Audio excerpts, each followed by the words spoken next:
Howdy, folks. It is Meandering Mike in the Man Cave of Madness. It is after midnight. We are continuing with our look at the Mighty Endeavor from MMP Games. We did our how to play. We're going to cover a little bit more issues on how to play. There's some things I didn't fully cover. There's some things that I've noticed that people tend to misplay on some of their videos and their discussions of the game. Also going to give a little mini after action review of I played last night. That notion of what happens, what should you airdrop into Paris, and I actually gamed out that scenario. And there's some ins and outs there, and I actually played something wrong while doing that, so that was something interesting that I learned. So where to get started?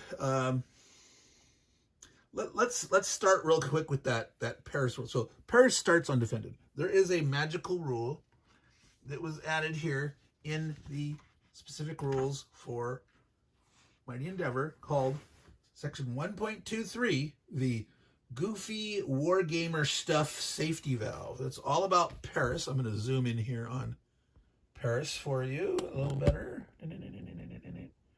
All right, so we can see from Paris. It's important that we see Dieppe also. I'll explain that in a minute. So the 1.213 Goofy Wargamer Stuff. Yes, I am not kidding. That is the name of the rule Wargame Stuff Safety Valve. Basically what it means is, he says, I expect wargamers, because being the creatures that they are, will tend to possibly abandon France, attempt to go defend Germany, because here in, let's see, can I get in that now? So I'm over here in Germany, over that way, I'm zoomed in. Almost all the victory points are in Germany. Some of them are in Belgium and Netherlands. There's like V2 sites. There's the major ports there in Belgium and Netherlands. But most of it's stuff in Germany, industrial centers and various cities and towns and some critical junctures, places, where bridges cross the Rhine, etc. And so he doesn't want players to sort of artificially abandon France and abandon Paris too early. So he did a little design for effect, and he created this rule that basically says, if the Germans allow the Allies to capture Paris before turn 8, that the Allies get 18 victory points. That's a lot. That is a lot. Basically, the Allies need 34 to score a win, and getting 18 points that are not normally available. There's no victory point marker here for Paris. It's assumed that the Allies are going to take Paris at some point. But yes. If there's 24 or less victory points for the Allies, it's a German victory. Between 25 to 33, the draw 34 more is Allied victory. So 18 bonus points is critical. Now, one of the things it says here is that the Allies either have to occupy all 3 hexes or cut them all off from trace supply. It says make this determination in the German supply phase. Now, I interpreted that the Allies had to hold the 3 or cut off in the German supply phase so that the Germans get a chance to counterattack or whatnot. Or, obviously the trace supply, if the whole of Paris is surrounded, maybe not occupied. So my thought was, first turn, Allied airborne drop into Paris. Land at Dieppe along here, these 3 hexes, Dieppe's right here, here. Try to punch through to get supply to these guys so they can hold it, that the Germans can't cut it off, and that the Allies could win.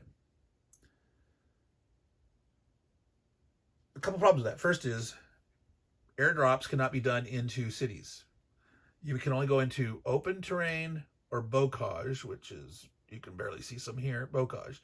You can't land into forests. You can't land into hills, which are also right off the map, but they're the brown stuff, can't land into cities. Technically, you couldn't land on the forts either, even though the fort is not a terrain type of the hex, it is a terrain feature. But I would say you probably couldn't airdrop, even though the Germans, that was the role of their paratroopers, the Fallschirmjägers, were fortress busters. That's what they used them like in Belgium and elsewhere other times. That was their main role. But I would say in this game, I would rule that as it's not open, it's not bocage, there's a fortress there. So even though, Cherbourg, it's open terrain, but it's also a fort. Certainly you couldn't pair-drop into Le Havre because there's forest under there. And up along the German border, there's all sorts of forests and hills there are 2 forts that are just in the clear there in Germany, up in the north end, but for the most part, most forts have some terrain in it other than Cherbourg, Brest, Lorient, where there's some of these ports. But I would say you can't airdrop directly into a fort. That would need clarification, but that's the way I'm going to play it now. But I misplayed it. I pair-dropped right into Paris. So instead, you'd have to pair-drop next to it, and you can't move an airborne unit the turn it drops. You then have to try to move in there afterwards, and the Germans would have their chance to try to move all these armor closer in, get close enough, and then if you do it right, you can, an armor unit in this is all clearish terrain except for the city, which costs just 1. There are rivers in the way, but there's lots of roads around here. So German armor with an 8 strength points moving along the road, even if it's not paying half, but paying 1, but the road still counts for going across the river. The Germans can enter a zone, pay 2 extra movement points, go zone to zone, paying 1, paying 2 movement points, for a total of 6. If they're crossing a minor river, it's 7. If they're crossing a major, 8. So actually, they could do it from 2 X's out. If the Allies were here next to it, they could position themselves like 2 X's away and exploit in. Move close enough, but not next to, and then get the armor into Paris. So my little action after you, I landed there in violation of the rules. I invaded here and had some bad luck. The second turn, one of the invasions failed. I'll talk about what happens if an invasion failed. It's part of my rules update before we start playing here. The next turn, they used all their 6 beach ports up, at the beginning, trying to land here, take Le Havre and all this stuff. They got bottled up. The German panzers came around, and they were trying to link between here, and it was a real mess. They were sort of getting a little foothold here, but in time, because the Germans can react fully now because they had used all their 6 ports landings here. There's everywhere else on the board, all those coasts. Now, technically in the real world, do the Germans know, oh, they have 6 and only 6? That's a rule that's like, they shouldn't really know that. They should still, there's a chance we should still defend some of these key things in the Netherlands or farther into Belgium. But in the game, if the Allies use all 6 of their ports, their beach ports, they don't have more, and you can take advantage of that, and you can strip everything from the hinterlands, and I'll bring it towards your beach and try to beat the snot out of it. So also after that, so it was a failure. I tried it. It's not a good idea. It would have been even worse in that, one, you can't land in Paris like I did directly. You have to be next to it. And then the Germans could try to come in and get in there, at least into one of the hex, and, make sure that the Allies can't get to the supply here, or however they're trying to do it. Now, the other thing is, this rule, this goofy wargamer stuff safety valve rule, has a little sentence here that I missed. It says, this rule is negated should the Allies create a beach port in any northern coast hex, east of the Seine River. There's the Seine River. There's east, exactly where I wanted to land to try to punch through to do this. He's saying, nah, all bets are off. If they're actually trying to invade right here, you know, whether they take it, the Allies don't get a bonus 18 points. If you want the bonus 18 points, you can land here on the west side of the Seine River and try to drive early. This is what you would normally do landing in Normandy. You'd land in Normandy, try to punch. You know, if they don't defend enough and flee, and you can drive here and take Paris before turn 8, you can get your bonus 18 points. Same on the Germans. The goofy rule comes into play. Now, a lot of times, Normandy, the Germans are going to have a really good, try to have a good stiff defense at the Orne River. Caen's a critical pivotal. Caen itself is not important at all. It is just a quote-unquote point of interest. It's just in the forest. It's just the same as, you know, forest, bocage, all this stuff. There's a bridge across the river. You're going to eventually need to get through this way for your supplies and stuff. But it's not really that important. In the sense of the way that it seemed to be in the actual invasion. If they had made this an actual city where you were tripled instead of the forest being doubled, maybe, but as it is, Caen is not super critical in and of itself. But if the Germans do manage to defend here well, typically breakout comes. You're not, oh goodness folks, I'm very sorry. I've been pointing over here because I zoomed in on Paris, and I'm going to now zoom in over here real quick. I'm pointing to Caen. If you're doing your normal Normandy landing here, you know, you're trying to break out this way and south, but assuming the Germans are defending Caen and the Orne River line, here's the Orne River. Here, the Allies would typically have to break south and then make an end run. That's what happened historically. Boom, punch through, and then, you know, there's a bunch of guys that basically got cut off, surrounded, and they started running this way. You know, what the Germans do in your game, who knows how good they defend here, but if the Germans don't try to defend and, you know, retreat away or retreat back, and the Allies can just start coming straight this way and take Paris for turn 7, that's what the rule is going to do. It's going to pay off the Allies if the Germans don't try to hold enough at the beginning. But as soon as turn 7 is over, turn 8, the goofy rule is gone, and the Germans could now elect to flee as fast as they want to. Okay, or they can try to do, you know, rolling retreats, mobile defense, go from river line to river line. You know, they don't want to get surrounded, they don't want to get it pocketed, but they want to keep as many units as they can alive, because look at all these forts over here. There's many forts, all these victory points here. And if the Germans have enough units to be occupying all those forts left alive, it's going to be a real slog for the Allies to try to get all those points. So the moral of the story is defend Paris,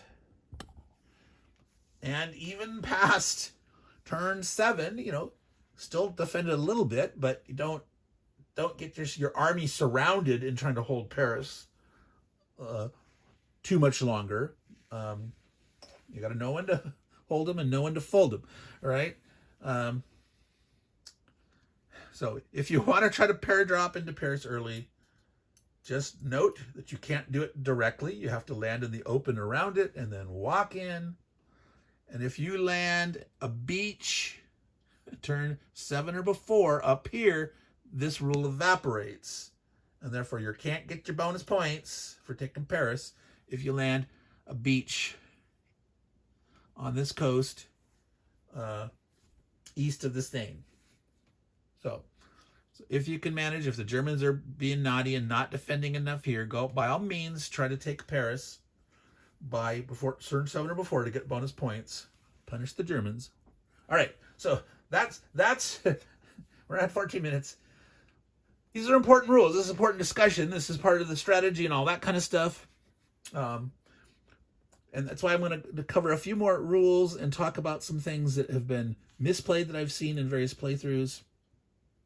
And important, critical things about invasions. Okay, now I'm going to start with a difference between the standard SCS rules and the Mighty Endeavor specific rules. The SCS rules say that stacking, whatever it is, the specific game tells you what the stacking limit is, but they say you enforce it at the end of every phase and the moment of overrun.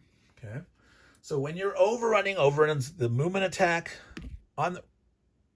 I just knocked a German unit here. Okay, he was south of Tours.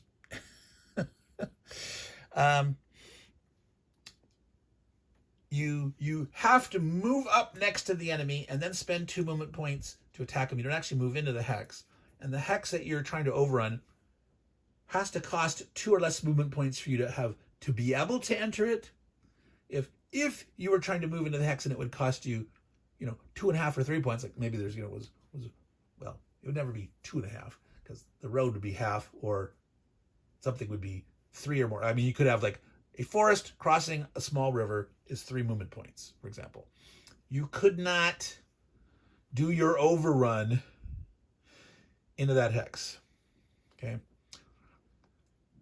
And if there was units in the hex that you moved into to attack from, that's where you have to watch your stacking. In this game, 4 stacking. So if you had a stack of 4 armor that started together and you wanted to overrun, you would have to move up to next to the enemy in a unoccupied hex to be able to go with all 4 of them. If there was a unit there next to the enemy, you'd either have to move them out to move up your 4 and do it, or you'd only be able to move with 3 of the armor, for example. Okay?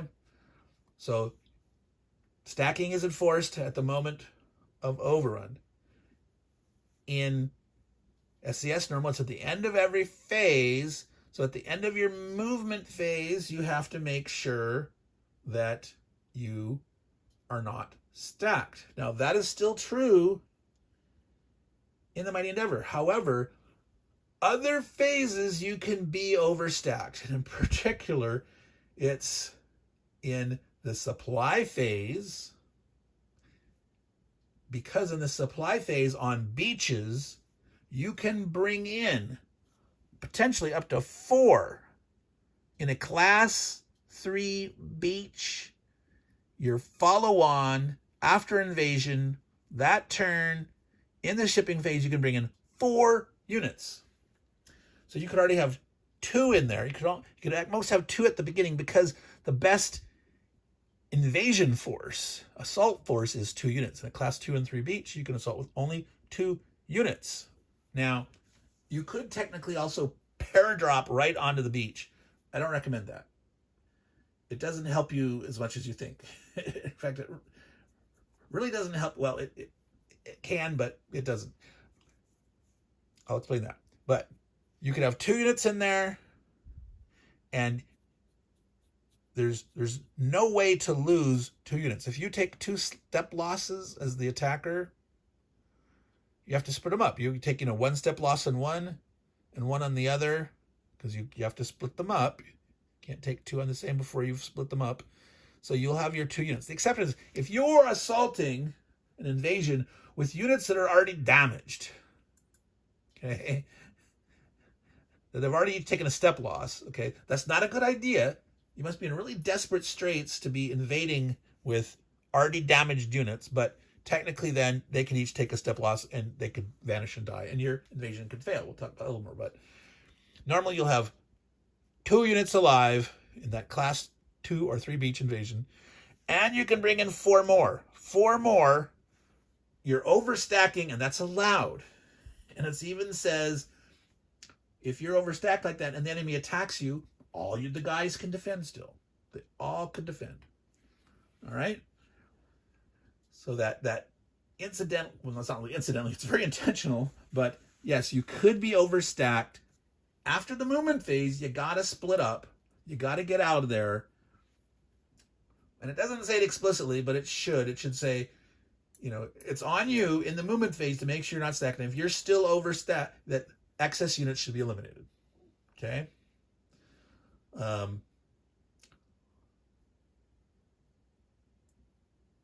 Now,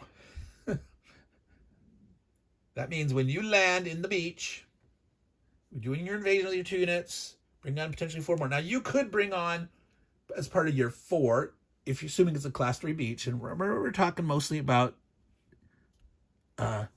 this Normandy invasion here. We're definitely going to do the Normandy invasion. I already tried the Dieppe invasion, and it failed, and it wouldn't have worked anyway in the way I was doing it, because landing a beach here would have made that, it was a folly. There's no way they could have got the points for it. But you're going to need to want to unstack. If you brought on, in the follow-on, 2 combat units and, say, a truck and a headquarters, those trucks and headquarters don't count against stacking. So you wouldn't care, but you don't really need the truck right away. You don't even necessarily need a truck the second turn of an invasion. I mean, you don't need a headquarters the second turn invasion. I'll explain that way. That's one of the rules that's not 100% clear. The information is spread out in a couple of places, and some people I saw were playing it wrong. But if you land at these beaches and you stack up, and the enemy comes up and clogs you up enough, and you don't manage to push them back, in that movement phase the next turn, your units have to go somewhere before you're going to have more combat pushing off the beach. So this is why you might want to do a paratroop drop next to your beaches. So, for example, if you're landing in these three class beach, this is the only one that's directly occupied, but you might, for example, want to land a paratrooper in Carentan, or something back here, so that if you hold that hex, the Germans don't push you off. You've got a hex to move units to and off the beach to get out and be able to attack from there. It's just spread out. So that's the ins and outs of, you may not want to use your paratroop drops to actually attack something. Now, you could, like this guy is weak. He's 1 strength.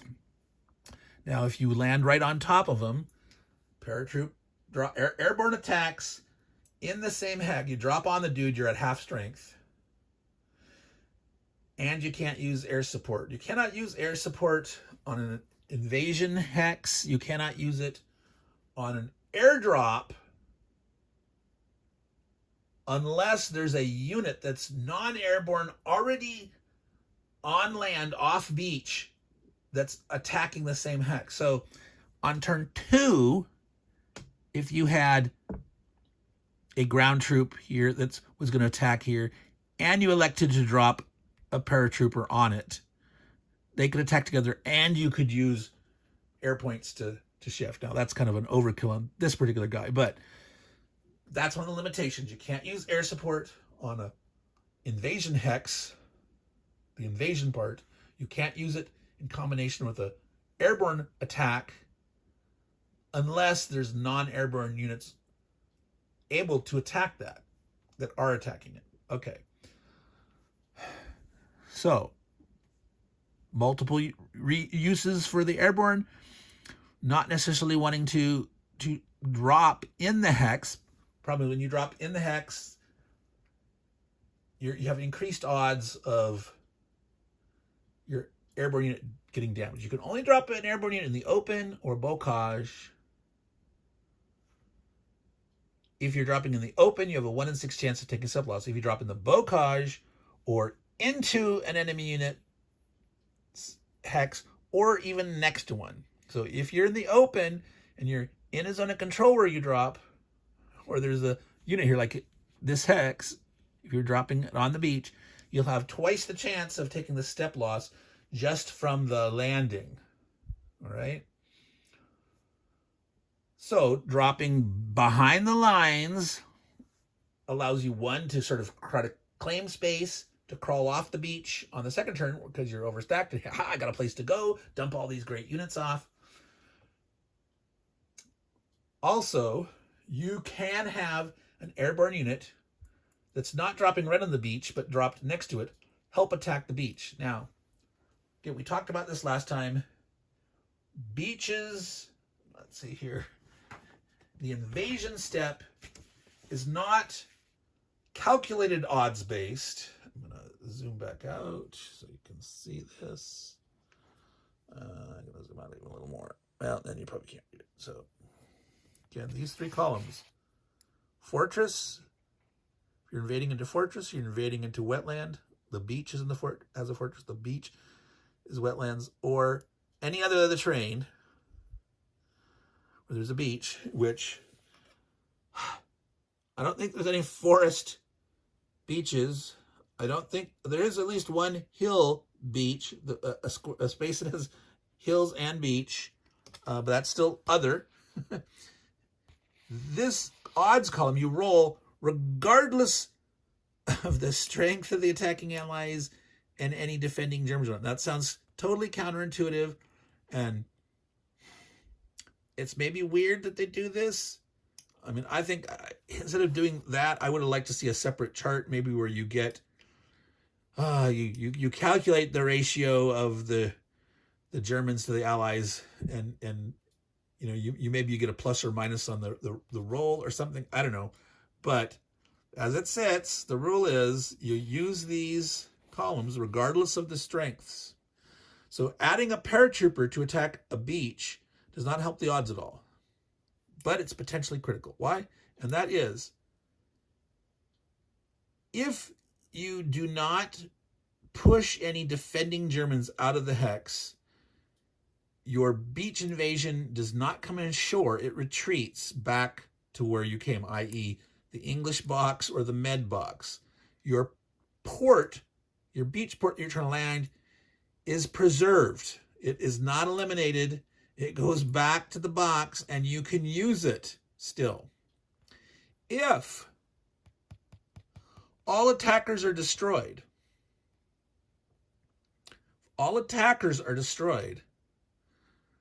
it's a total failure, even if there was no one defending on the beach, or because there's like an A2 D1 here. Like, there could have been one German step. The German step is limited, but this A2, if you're attacking a beach class 0 or 1, you can only attack with 1 unit, and if you take 2 steps, the unit's dead. Or if you are foolish enough to attack a class 2 or 3 beach with 2 already wounded units, again, don't do that. Don't do it. Okay? Only attack with full strength units. But you can only lose 2. So if you attack a class 2 or class 3 beach, you cannot be completely wiped out. Okay? You might fail to kill any guys. You might not succeed in taking it. You might retreat back to England, but your beach port is not lost.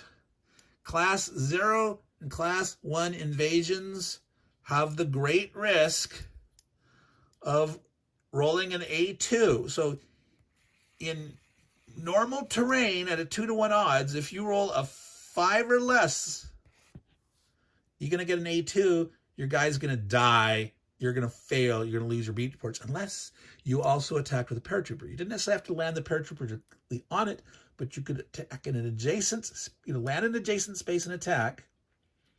Paratroopers can't move, but they can attack if they're adjacent to something or landing on it. They're at full strength if they're adjacent. Doesn't matter in this case because they're attacking an invasion beach, but they could take a step loss. Okay? If you roll bad and you roll the A2, and so even at this odds, this great odds, if you get the A2 on a 0 or 1 beach, rolling a 5 or less, that's 10/36 chances. That's almost a third. 12/36 is a third. All right? It is the same at the wetlands because the A2 chance is also 5 or less. At the fortress, it's 7 or less. All right? So that's 11/36 of rolling a 7 or less. So if you're attacking at a class 0 or class 1, if you want to have a chance to succeed, if you don't want to lose your beach ports, use a paratroop to land adjacent to the beach. Use it as part of your attack, hoping if you roll bad, you absorb a loss. You don't lose the whole beach port. The beach port is more important than the units at that point. You only get 6 beach ports for the entire game. And once it lands, it only lasts 7 turns. But that's it. 6. That's it. That's all you got. Okay, so that's interaction of paratroops and invasions. The importance of which ones you do. You can mitigate your 0 and 1 class beach landings by using paratroops intelligently. You can still help out even in a nice area like this by trying to secure hexes that you can expand into. Maybe you could kill this bicycle dude with a couple guys. You're not going to want to attack anything big and hefty with just paratroopers. You could maybe try to take Khan, but Khan's a 2 defense, in the forest is a 4. You could attack with all 3 allied airbornes you could drop. That's 18 against 4, which is a 4.5 to 1, 5-1. You could actually get decent odds, but then you put all your paratroopers in one basket. The Germans can probably come up and surround them. They're probably not going to kill them because paratroopers have pretty good defense and need to be there in the forest. But you might want to save a paratrooper or 2 to maybe try to help crack the Orn later, getting around it and the stuff. But something back in the lines here, just to make sure you have a place to expand off your beach. That's how I would recommend using your airborne. Now, we are are we gonna get, yes, we will get to play through here. I'm gonna splice together some play. We're gonna at least do the first turn, but these are important. If you do it wrong, your whole game is ruined. If you mess up your invasion, if you do stupid things, you're gonna get bad results. It's not stupid in the sense that this is a complex game. I kept saying that this is not a good game as an introductory war game. This is only a good game for a first introduction to the SCS system if you're an experienced gamer. All right, and you might say, "Oh, sure, I'll tackle this one," but otherwise, no, don't use this as an introduction to wargaming for anybody. All right, so knowing all these rules in the interaction is very important. So like that stacking in this game, you can overstack in the shipping phase. And you want to. It's important to. It's critical for your safety of your beaches, your throughput. You're getting ashore. You're pushing forward. What else have I seen misplayed there that you've got to keep in mind? Now, ports, beach ports, regular ports. Okay, beach ports. When you land, if it succeeds in landing, 6 turns forward is when it will be removed. Ports, physical ports, the ports that you capture, you take that marker, you roll a die 6, you put that on the turn track over there to say that's when you can start shipping in and tracing attack supply from it. Trace supply starts immediately, but you roll a die 6. You don't roll a die 6 for these. Now, I saw one gentleman doing a video where he was rolling a die 6 when his beach invasion landed and saying, that's going to last that long. Oh, yuck. It might last only 1 or 2 or 3 turns. No. Full 6 turn. The easy way to remember it, he read the rules probably once and was trying to remember how it was going, and he knew somewhere you rolled a die 6 for ports, and the first thing he was doing a beach port, so I must roll a die 6, right? No, so he mixed them up because it was his first time playing, I'm assuming, and he was playing as good. But the way to remember that is, it is generous towards the Allies the way the ports work. So your beach port the generosity is it's going to be around for a full 6 turns. This turn plus 6 more, it's actually 7 turns. You have the use of it for all that time. Okay? When you take a beach, not a beach, but a port, okay, we're generous. You can start using it for trace supply right away, but you get your bonus in 1 to 6 turns. That's you're going to get something sooner. It could be as soon as next turn, right? So just we're trying to be generous. You're going to keep the beach ports as long as possible, and the functionality of the port that you take, let's print on the map. Once you take it, it's going to help supply you forever, but you can start taking trace supply right away, and the attack supply will be in 1 to 6 turns. All right. So, man, that's why I remember it that way. All right. What else did I remember seeing? Okay, supply. And again, this is one of those things that differ between the Germans and the Allies. One of the complications of the game system. The Germans can trace supply lines of any length. Any length to way over here, off map here. That east map edge from here north, that's where they trace to, of any length that needs to avoid zones of control. Okay. Now, there's the rule in SCS that friendly units in an enemy zone of control allows you to trace supply through or into that hex. Okay. That means if you are surrounded by enemy zones of control, but you have another unit next to you that you can trace through, you can trace into your hex and you can still be in supply, even though you're surrounded by zone of controls, as long as that other guy next to you can trace one out. Not true for the Germans. Maybe. Again, conditional, maybe. Because there's a thing called the 180 rule for Germans, that if a hex has zones of control coming in on both sides, 180 degrees apart, okay?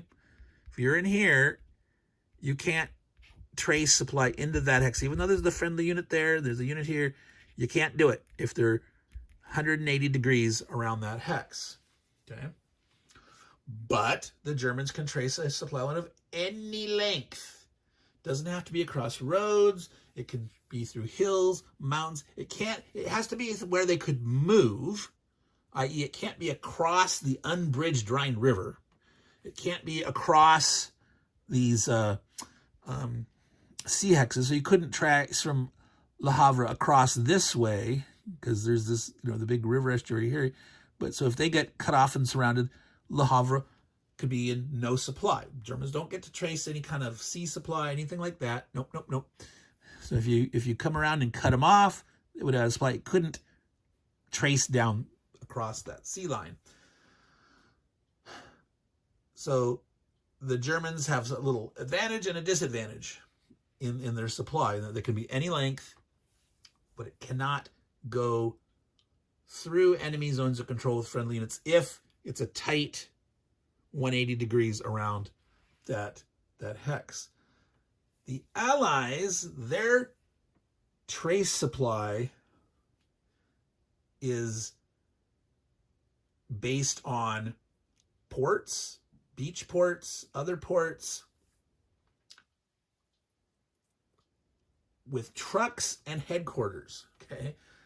And those trucks and headquarters, that tracing is in movement points. It's 5 movement points. Okay, that's the value in parentheses on the truck units and on the headquarters.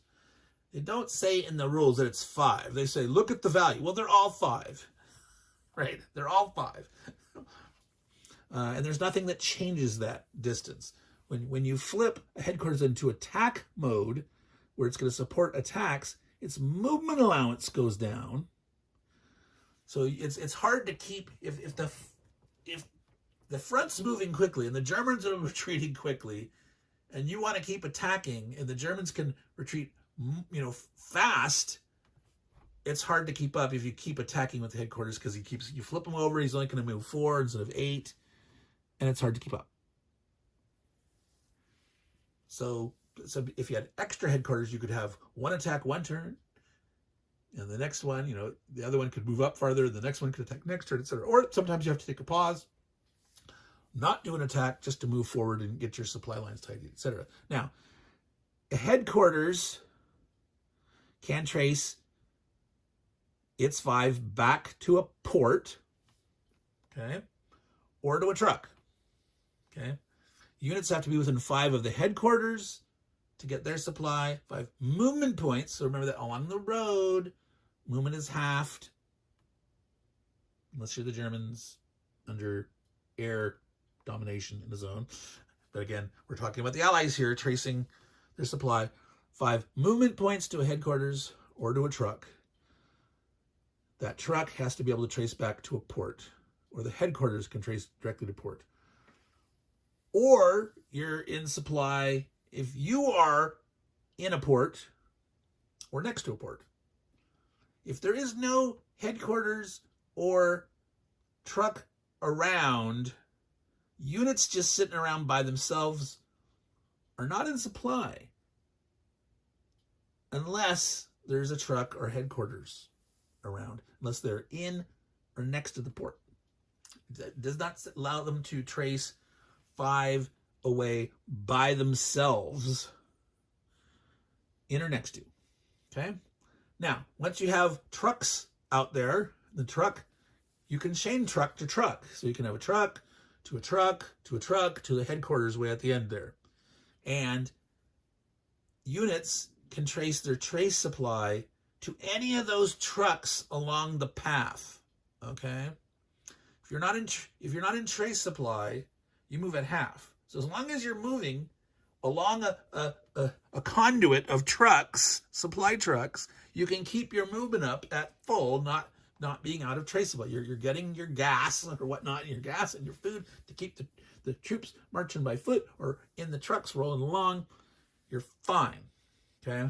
So Germans trace unlimited length by hexes, but not through 180 locking zones of control.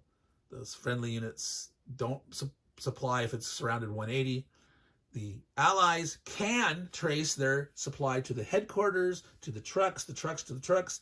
If there happens to be enemy units trying to block that route, but you've got friendly units in between and you can still trace that line, in general, you want to keep getting away from your supply conduit. You want to beat them up, knock them away. But sometimes you got some lone units out there that are running around that sometimes, they're going to come up and try to cut your supply line, and you might have to do some security type duty to screen them off or something.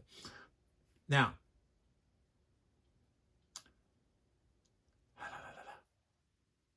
attack supply.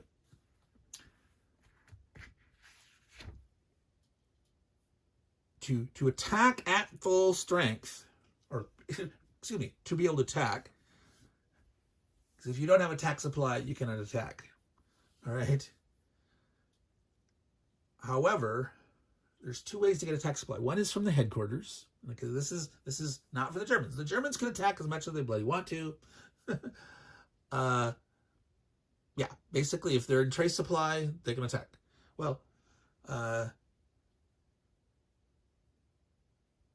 for the Allies, you have to be within your 5 movement points of a headquarter that in turn can trace back to the port or a truck that can to do attack supply.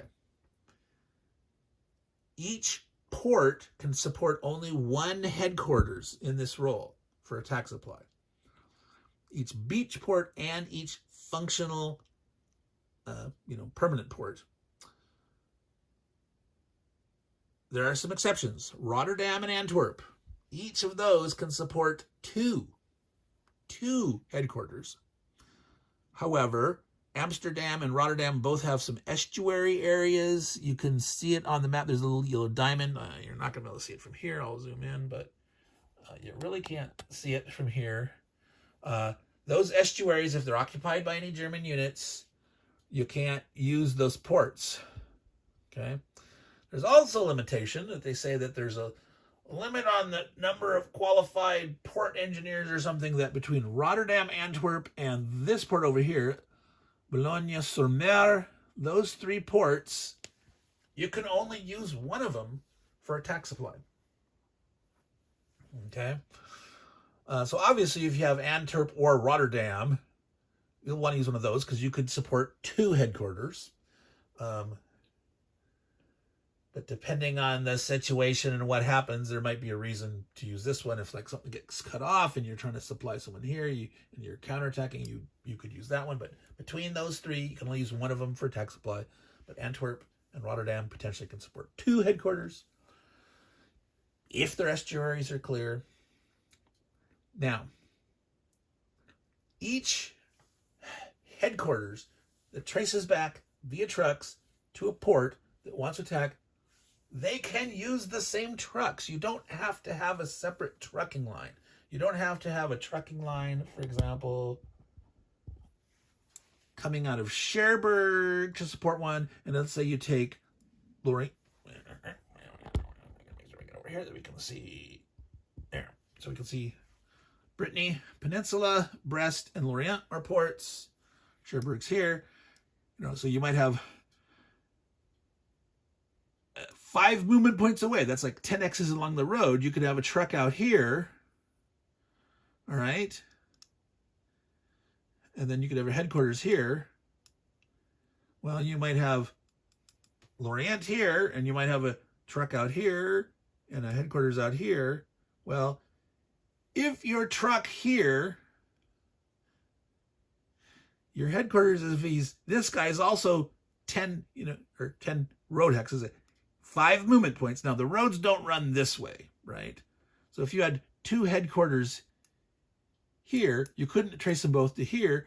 But if you had, say, a truck here and a truck here where they form a network that this one can tap to that truck and that one can get here, you could have your 2 headquarters, one tracing to here, one tracing to here, and not have to have a full set of trucks for this guy and a full set of trucks for that guy.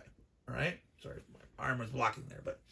So you can try to have strategically positioned, a truck here and then a truck here, that this truck will get you to there, and then you come out from here, etc. You don't have enough trucks to get every single port into your network. So if you grab Bordeaux, which is south of here, down this road, and you've got Brest, and you've got Lorient, and you've got... Trying to get those all connected, probably not going to happen, right? You would have to be bringing on a lot of trucks, and I don't think there's enough to get every single port activated. So these ones here in Brittany Peninsula could be useful, all right? Because you could have Brest and Lorient, and you could have a truck here, and you got it in the right place where it's exactly 10 movement points from a truck here. This, normally this truck could be allowed a little farther, but you position it about at con for this one truck here. So within 2 trucks, you could have 3 ports feeding. So you could have 3 headquarters out here, or 1 more truck here, and have 3 headquarters all fighting there that they could spread out and support multiple attacks. Now, down south here, we got the Rhone Valley. Now, I'm going to zoom out, but I actually have to pick this up because with the whole map completely unfurled, all right, Marseille is right here. That's the only port in the south. Good beaches are to be had over here. Crappy beach. I think this is a 0 here at Marseille. It's a 1 in Marseille, 0's next to it. You don't land directly at Marseille. Now you could maybe try to paradrop or something here and beach land here and 1 here. You only have 2 beaches max down here. Okay, those zones up here, from here to here, where is it? Right there. You could have up to all 6 of your beaches land up here, but that far northeast one, this one around Brittany, which stops, no, there's a demarking here. Oh, right at the Brittany tip. So there's a little beach zone here. You could land two beach invasions here if you wanted to, two between Brest and all the way down here. Don't land here. don't land there. You might Bordeaux. You can't see it here. I'm gonna zip around. Bordeaux is actually here. There are two class beaches here. You could stage an invasion here with a paratrooper. Now, right now, there's a big 9-7 armor here, but assuming things are going to happen, that'll come. You could do a secondary invasion here and maybe catch the Germans by surprise and try to connect up this way.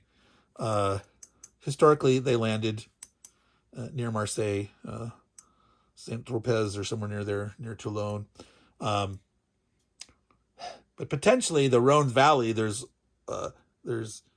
all these rough terrain on either side. There's some forests and all that stuff. It's not necessarily easy going. So maybe Bordeaux might be good. I wouldn't know there. But anyway, we're trying to say it was the truck network. You do not have to have a truck network for each port to an HQ separately. Okay? So you can form this interlaced network of trucks that support each other, that you can support multiple ports, and the easiest way to do it is probably here. Now, if you drive fast and strong enough, get your Cherbourg and push back and get Le Havre, okay, you can have those two coming out. The next port up. No, Dieppe's not a port. Boulogne-sur-Mer. You could potentially not have to go and worry about Brest and Lorient at all, or Bordeaux. You may do your thing in the south of Marseille, but if you get bogged down here and you can't get across the Seine and you can't go Havre, you only have Cherbourg. That's only one. So you could activate your British, your Commonwealth, or an American one, and you could alternate each turn. You couldn't both attack each turn. So getting Lorient and or Brest online could be useful. So if the Germans mostly abandon it, and you're pushing out from Normandy, but you're getting clogged here, you could come down and grab those, and with one extra truck here can tap into your Cherbourg truck network. Like I said, if you place it about here, you're in good shape. Okay, so let's keep going. Let's keep going for 52 minutes. I'm meandering on, but this is critical stuff, because your success and failure in this game, your enjoyment of the game, will be much, much greater if you understand the implications of these things, and focus. How to focus on landing, getting troops on, getting a port, keeping an eye out for it as soon as you can, getting another port, but where you go and what you do to get it can be critical. Now, something else that's very important is there's a notion of quote unquote emergency attack supply. The Allies get 6. The Germans get 2.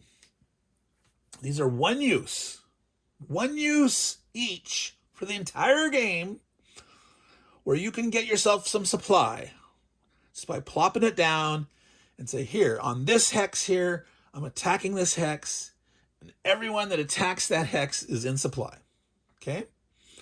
So you may not have a headquarters for the Allies set up in position, whatever, but you want to attack. It's important that you attack. It's critical that you try to take this thing, because you can surround some Germans, or you can maybe break out some of your guys that got surrounded, or I need to take this now before they reinforce it, whatever. I can't wait. You have emergency. You see that? Emergency? Is it focused? Emergency attack. The Germans can use that if they're cut off some supply, and they can supply themselves. So that's important to timing of when to use that. Now, do not early on use your emergency attack supply as the Allies unless you really need to. Pay attention. When you invade a beach, you do not need attack supply. When you're on a beach attacking an adjacent space, you do not need attack supply. Okay? Airborne units, when they're landing, they do not need attack supply. So as you're fiddling around close to home, you can do these things without burning emergency attack supply and not needing a headquarters yet. Now, you could land a headquarters the first turn. If you're landing at 3 beaches, if they all 3 succeed, you could bring on 1 Allied and 1 American/French headquarters. You don't necessarily need it on turn 2. Because if you're just pushing against hexes adjacent, you're still in supply. If you're going to push in further, if the Germans aren't going to defend up tight and close, you can potentially get some movement out. You can get some exploitation maybe. Now, one of the things to note, armor cannot invade in the initial assault force. And if you bring armor on as part of the follow-on, it counts as 2 of your things. So if you've got your 4 follow-on in a class 3 beach, you could bring on 4 infantry, or you could bring on 2 infantry and 1 armor, or you could bring on like 3 infantry and a headquarters.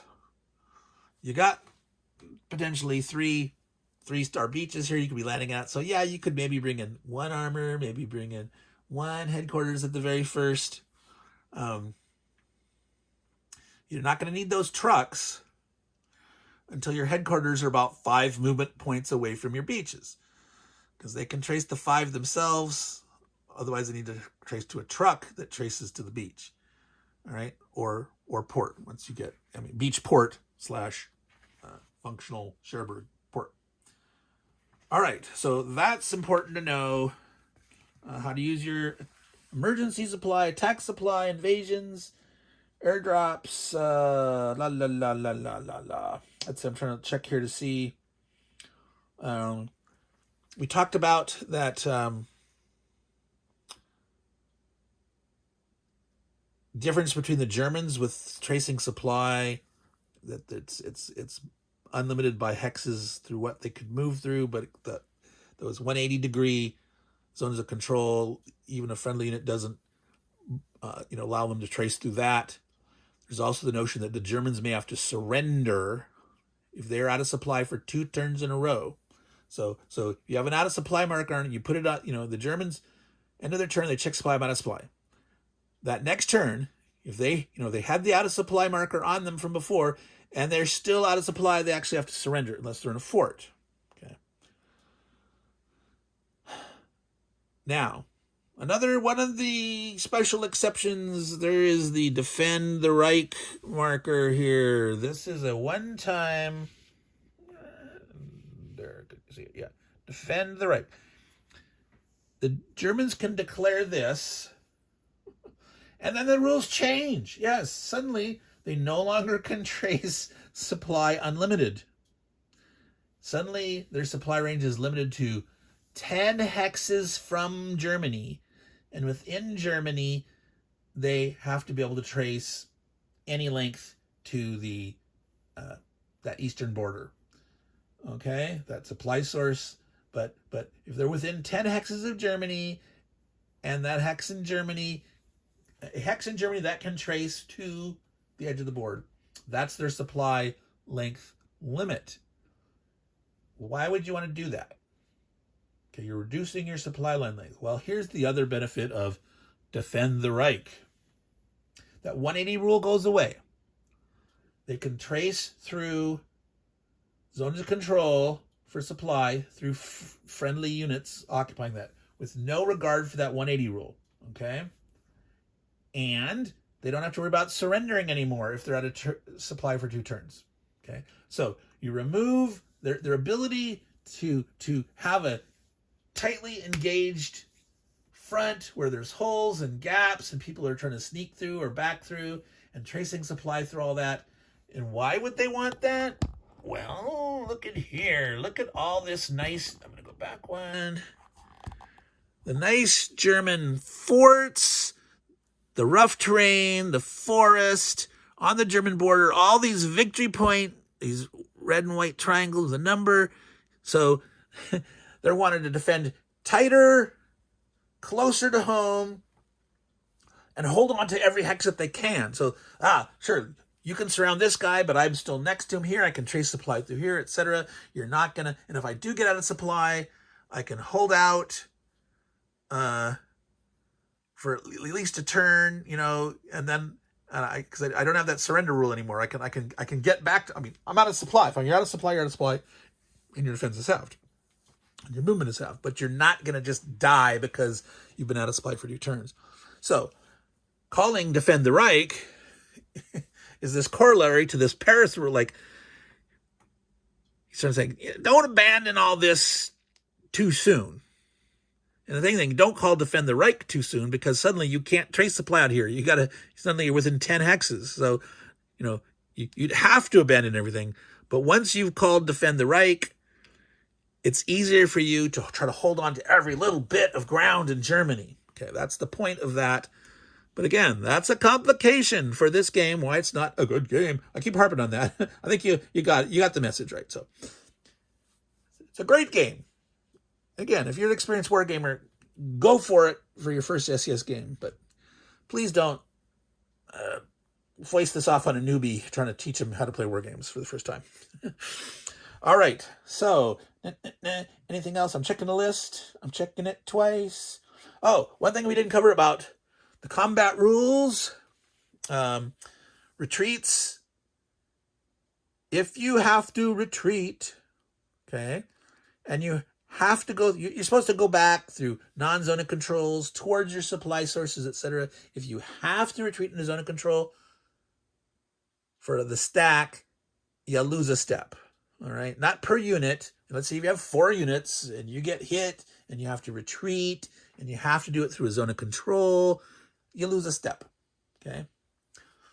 Now, let's say you're completely surrounded and you have nowhere to retreat to, and they hit you in your retreat. Are you dead?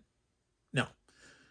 There is a rule that's called it's often called the stand and defend, but you can convert, called the no retreat option, 9.2. In the standard series rules, you may elect to ignore results for each one retreat requirement.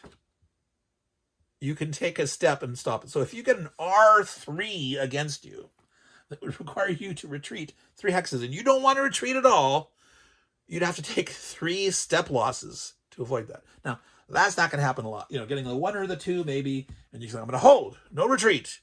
And you could take an extra step. Now, if you would have to retreat through a zone of control and you're going to have to lose 1 anyway, you might want to just stay where you're at and lose the 1. Unless you want to retreat. You might want to retreat. And so it's okay, go ahead. And you can elect to do this partially or not. It's like, I got a retreat 2 result against me, but I only really want to try to retreat 1 hex. You can do that. You can retreat 1 hex and take 1 step loss to avoid the other one and hold there. Okay. So, covered that. I think my list is all covered here. I think I'm going to stop this now because I need a break. My voice is a little scratchy on that.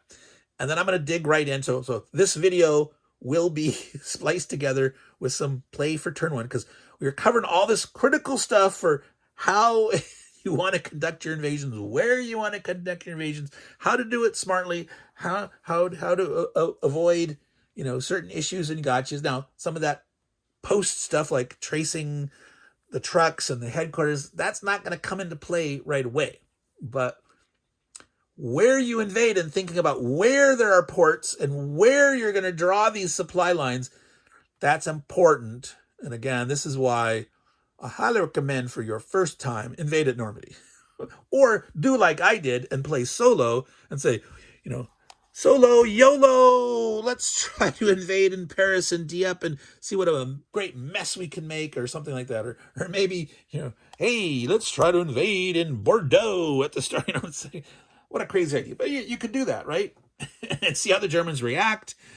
And then maybe on turn 2 or 3, then maybe you go and invade in Normandy or somewhere else, or I don't know.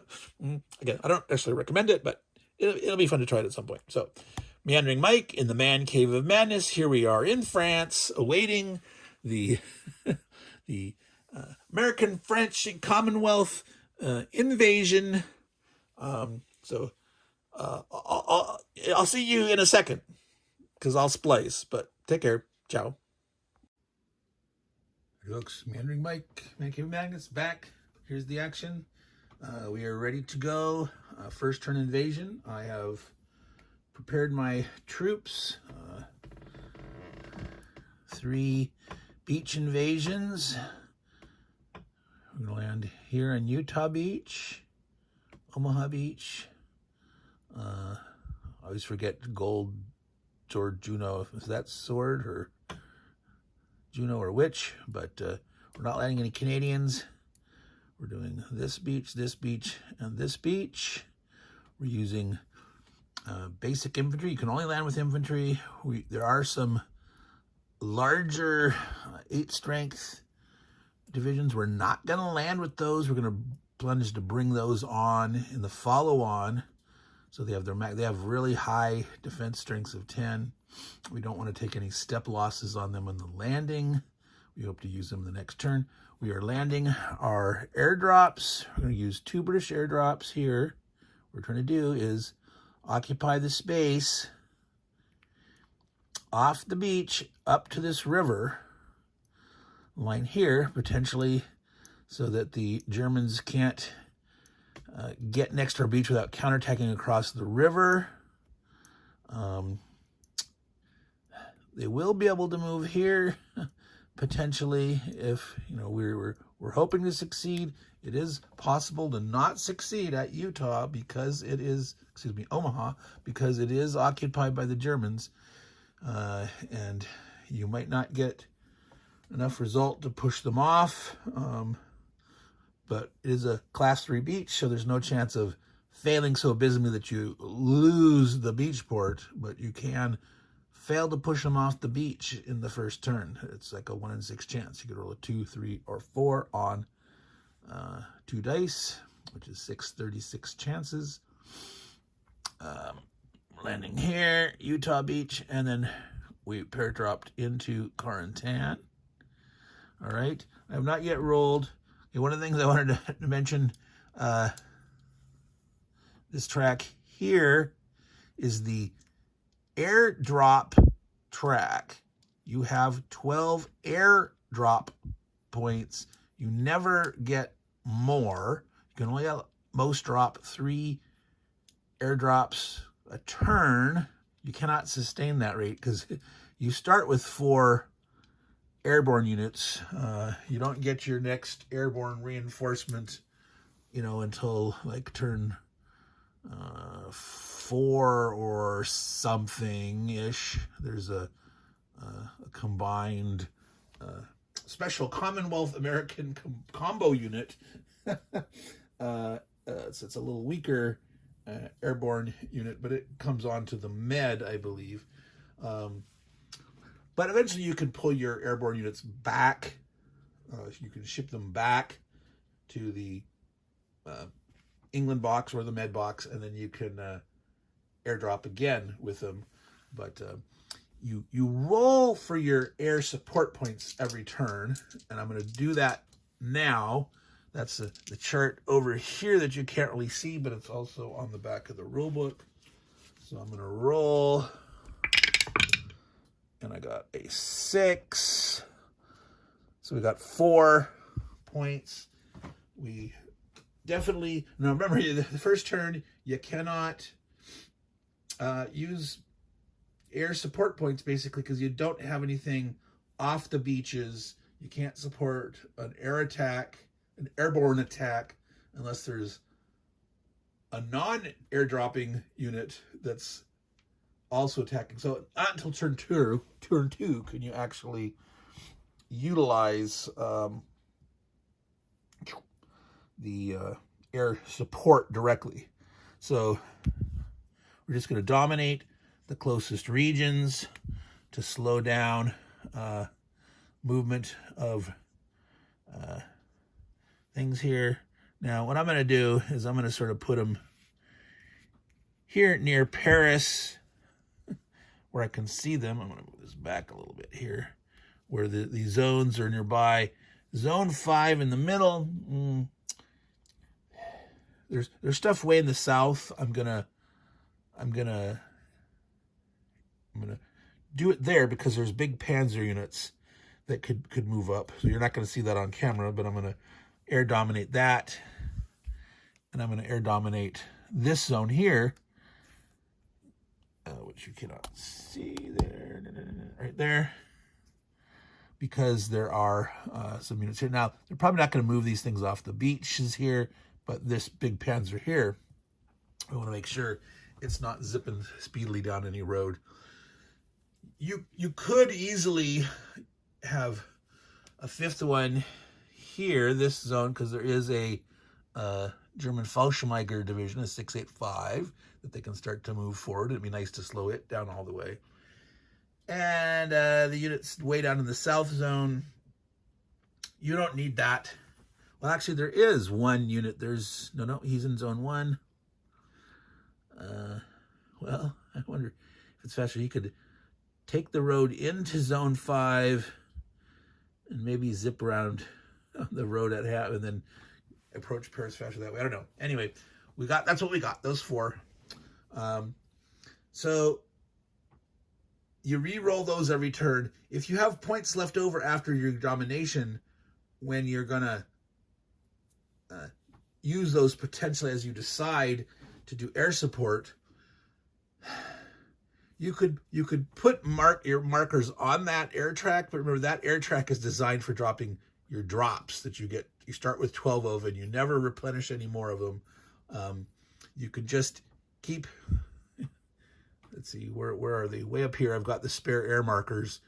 You could move any excess like into the English Channel or somewhere where you could remember that, hey, I've got these left to assign, or you can put them on the air track there. But just don't confuse your airdrop points and your air support points. You roll for the air support points. You start with 12 airdrop points, and they only go down. They never go back up. All right. So now there's no movement for us in the first phase because we're landing at beaches, and airborne units cannot move the turn they drop. We do need to roll for their health and safety. All these guys are dropping on bocage. They're all also dropping in. If those were open, they would still have to roll at a 1 or 2 for a potential loss because they're dropping in zones of control. He's in this guy's zone. He's in this guy's zone. He's in this guy or this guy's zone. So those also all happen to be bocage hexes. So we have to roll a 1 or 2 each. I'm not going to fiddle with my dice tower. This map is taking up so much of the table, and I don't want to knock things. We actually have the counters on the far end, the reinforcements. It's actually hanging a little bit off the table. I put some like backing boards from magazines or comic books underneath there. It's supporting it a little bit, but it's still kind of rickety. I don't want those like falling off the edge of the table. So I'm not going to try moving around my dice tower and risk knocking it. And I never roll the dice onto the table, okay? To me, that's just crazy. You're too much chance you're going to knock units around and things. That's why I use a dice tower, and I insist on it when I play with other people. That's like, we're using a dice tower. None of this, whoa, goes, don't do that. All right, so I'm rolling. Carentan, we rolled a 3. They are safe. The British 1st Airborne here. 3, they're safe. The British, I'm not actually familiar with this one, the 6th Airborne. And 3, okay. Is that, actually I used 2 different dice, so the fact that we rolled 3 3s is kind of odd, but it's dice. All right, so they landed safely. No losses yet. That's good.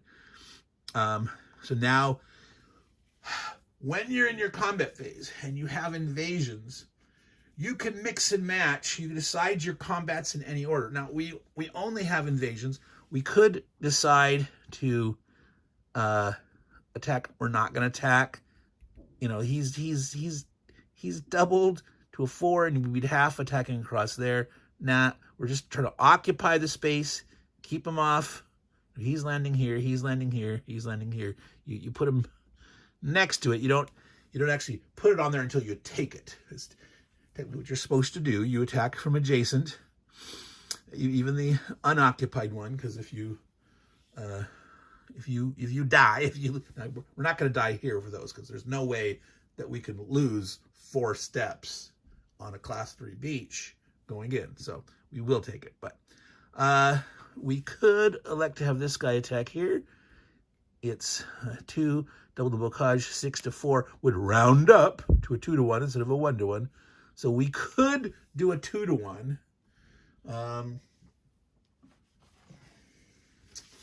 But do we want to?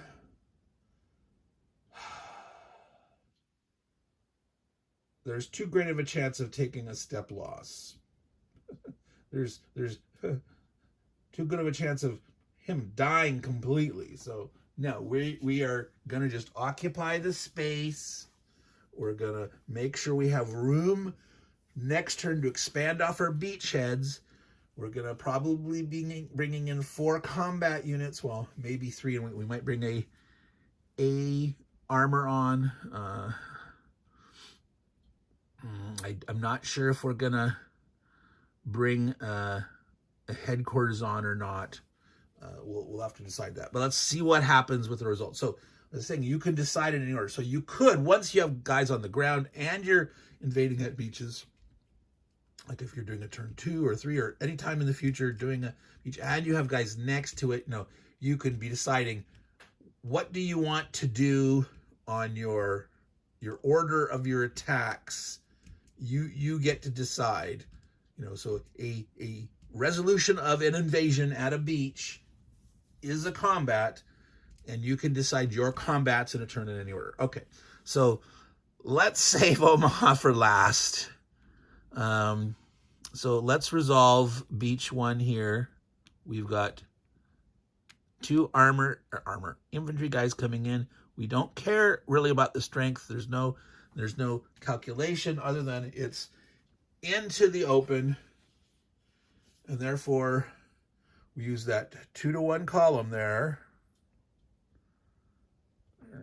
Is it not going to focus well? There we go. All right, so if we roll a 2 or a 3, we lose 2 steps. We don't do anything against the German there, but we don't have to in this case. It's empty. Uh-oh, no, it's not. There we go.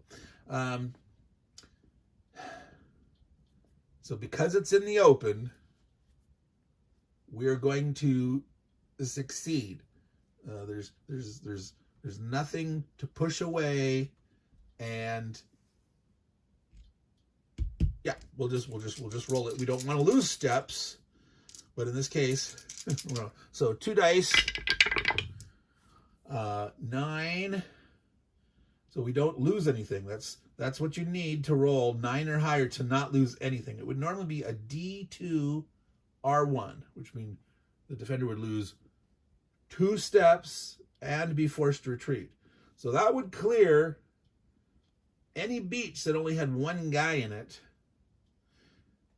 It would not clear out a fortress that had 3 or more steps in it. You wouldn't be rolling on that odds if you were invading into a fortress, but so these guys do get to land here, and our beach port remove marker will go on turn 7. I will do those all at the end later. I'm not going to go reach over right now. All right, so let's do the British here. They also have 2 infantry. It's the same thing, though. We're just rolling to see if they take losses. They're going to succeed. 5. They lose 2 strength points, 2 steps, and the German. Oh, yes, that's right. I was going to say something that you can have a paratrooper help an attack. And the reason you might want to do that is that gives you the option to, oops, we're pushing up against the thing there. You could take the paratrooper as step losses. Now, don't need to do that for these class 3 beaches. We're going to land a bunch of guys here. We will do it for, well, maybe we won't. Maybe it's 2. Doesn't matter. We're going to succeed no matter what. Well, if we don't, they're going to retreat 2-1 on that guy. You got to kill at least 2 steps or force them to retreat. So it's going to be a 7-1. So, well, let's finish here. We rolled. We have to take 2 losses. The German would have taken a loss. Yeah, we didn't include this guy, so these guys are both taking a step loss. If we did include that, he would have taken, because he's better. He's a 6.95. Well, the same attack strength. This one's a better defense strength. I have to go back and look to see if it's based on the attack strength or if it just says best, and let's see, you decide what's best. Well, he's got more defense, but this guy moves slower. I mean, what's best is relative to what you want to use them for. But in this case, we didn't. So they'll each take a step loss, but we took it. So the British did suffer pain, but we will have our beach port. Now here, again, do we want to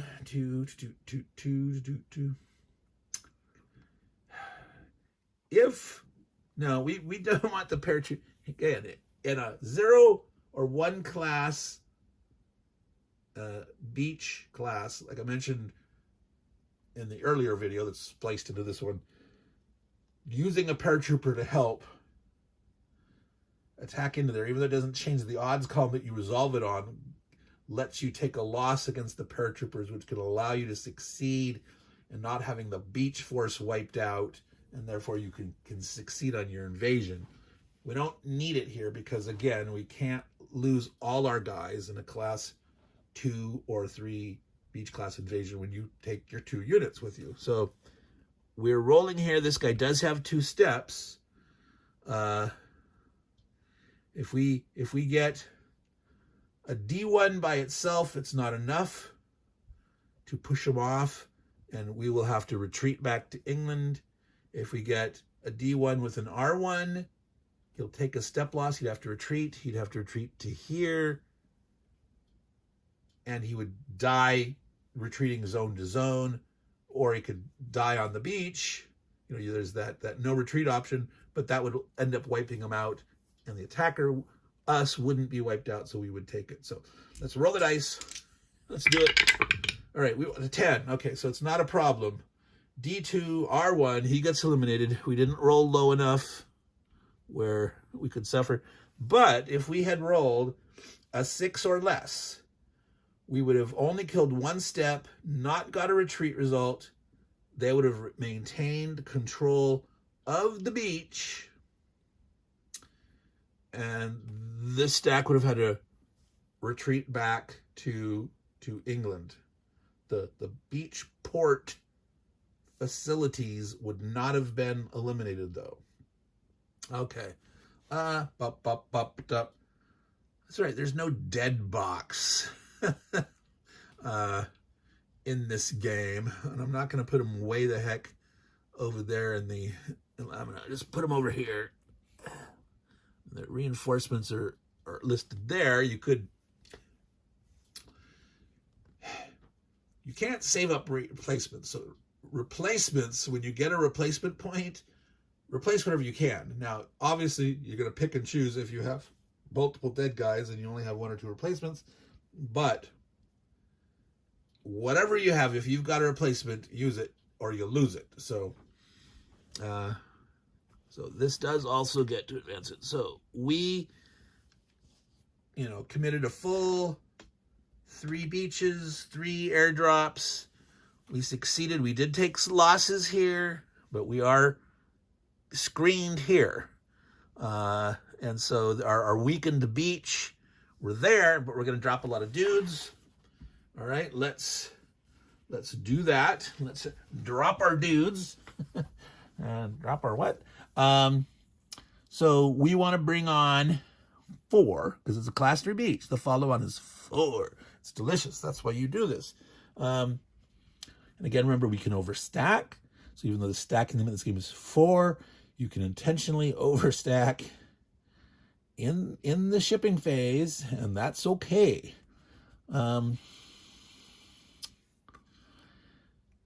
Now, we might want to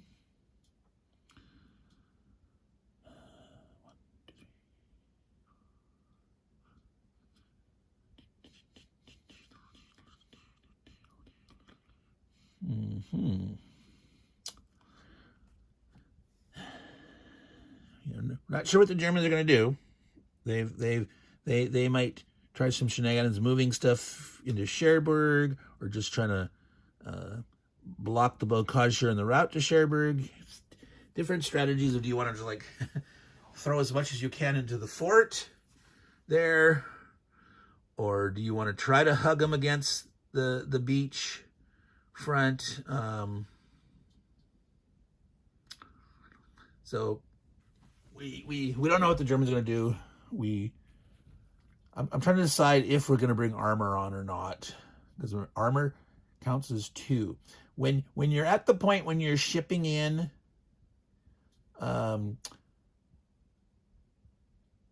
subsequent turns, you can bring an armor. Your shipping capacity for it is 1, whether it's an armor or an inventory. But during this, assault force, infantry only, the follow-on, armor counts as 2 of that capacity. So it's a tough choice sometimes. But the ability to potentially do an exploit move later is useful. I'm thinking of, depending on what the Germans do or not, or potentially an overrun. They don't put, like, this guy is not in the zone of control right now unless they push these back. So he's guaranteed that he could move out and try to overrun, or wait and try to exploit.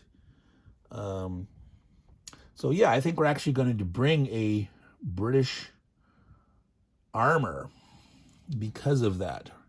Or shall we bring the Canadians? We're going to bring the Canadians in, all right?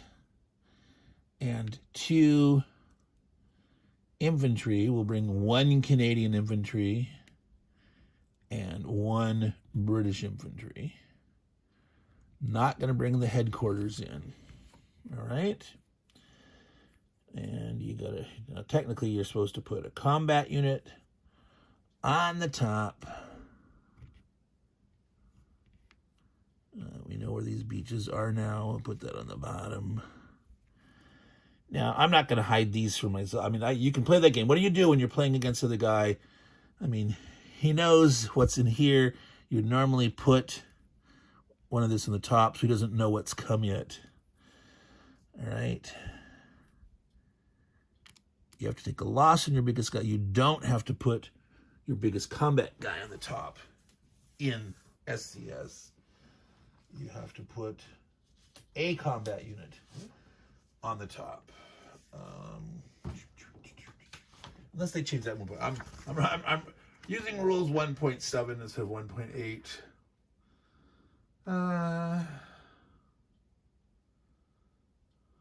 Yeah. So that was that beach. Americans. Merca. Yeah, I think we may bring a headquarters on here with the idea that potentially the headquarters could move to here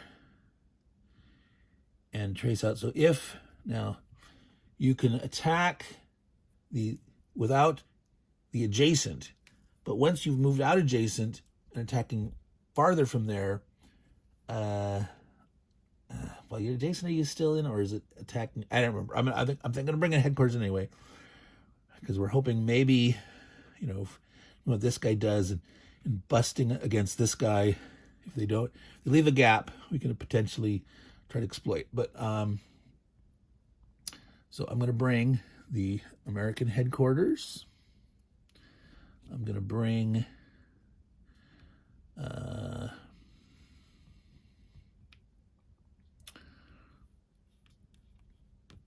3 regular infantry. All right, so 4 units, 3 of them which are combat units. One's the headquarters. And the stack gets big. And this is always the fiddly bit parts.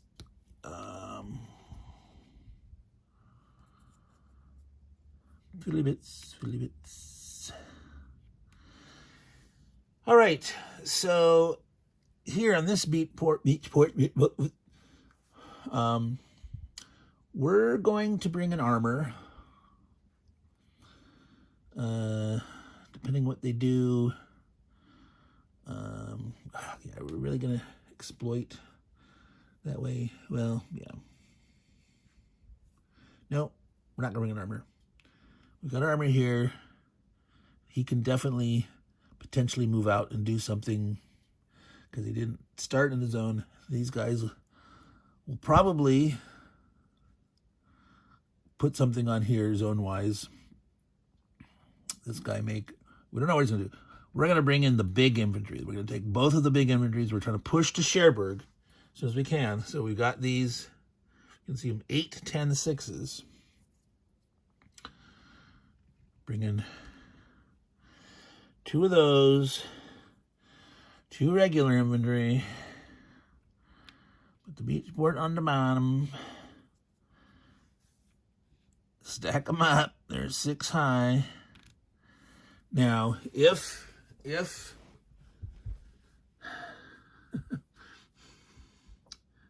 we've got here, we can move guys out if we have to. We've got 6 here. If they somehow block all of this, we can potentially ooze out to here, but that only helps us attack to here, not across Cherbourg. I don't know if you can see that blue line there. You can't attack from there to there, but you can always move guys out this way. This guy can move guys out this way. And, the Germans might not occupy all the zones here. Over here, the British can ooze out into these, but also maybe between the British doing that, the British could move this guy here, and the Americans could move to here too. So even if the Germans are there, they can move their zone. So potentially Americans could come out this way. So we have plenty of room to spread out, even though we're overstacked intentionally. That's legit in SCS, The Mighty Endeavor, right? We are playing The Mighty Endeavor of SCS. That's all allowed. Now, I am going to need to stop it here. We'll do the Germans next video. Gotta go participate in the live stream. Not on streaming, but participating in the chat. But yeah, so that was a rather successful invasion. We did take 2-step losses. Was it back down? Yeah. We did take 2-step losses with the British, but we played the cautious play of using our airborne troops to guarantee protection of the beachfront. So we could have rolled bad here on Omaha Beach. And again, if you'd rolled a 6 or less,